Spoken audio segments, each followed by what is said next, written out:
Kim Chu at Paolo Avellino nagiging busy na lately sa kanilang taping sa What's Wrong with Secretary Kim. Welcome to Philippine Showbiz Updates.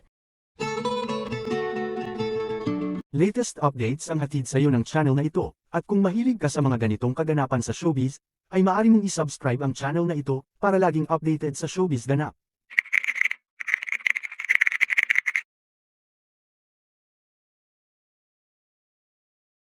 Kim Chu at Paolo Avellino nagiging busy na lately sa kanilang taping sa What's Wrong with Secretary Kim. Kamakailan nga ay nagpunta sila ng Iloilo para sa kapamilya caravan nila at i-celebrate ang Dinagyang Festival. Dito rin ay nag-promote sila ng kanilang teleseryeng Linlang.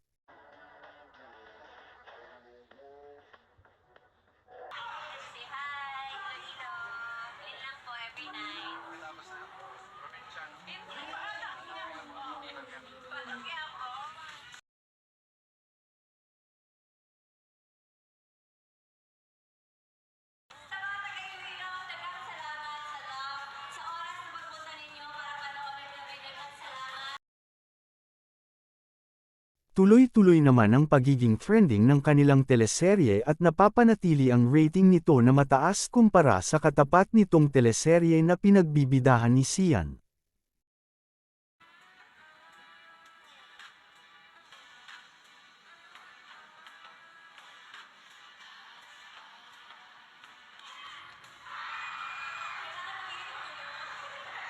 Samantala, matapos nga ng pagdalo nila Kim, JM at Paolo ay balik taping na naman ang Kim Pao. Kaya naman si Paolo tuloy na tuloy sa kanyang workout para mapanatili ang pagiging physically fit, bilang parte na rin ng kanyang gagampanang role bilang vice chairman.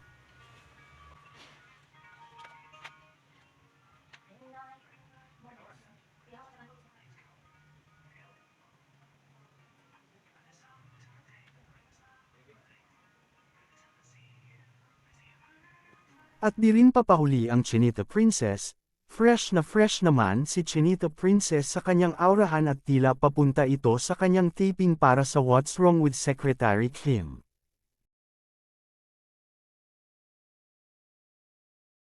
Madalas nang magkasama ang dalawa, dahil sa sunod-sunod na ang kanilang taping, para sa What's Wrong with Secretary Kim, at ilang araw na rin di nakapasok si Kim sa Showtime. Dito nga sa isang video nakunan si Kim, nakeksena si Jake Cuenca.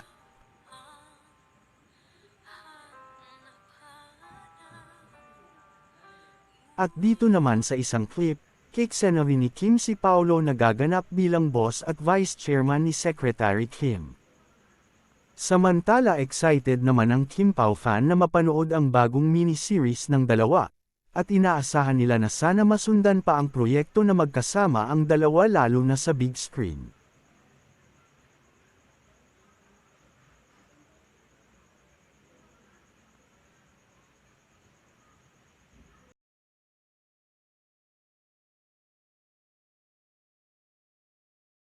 Don't forget to like, comment, and subscribe for more updates.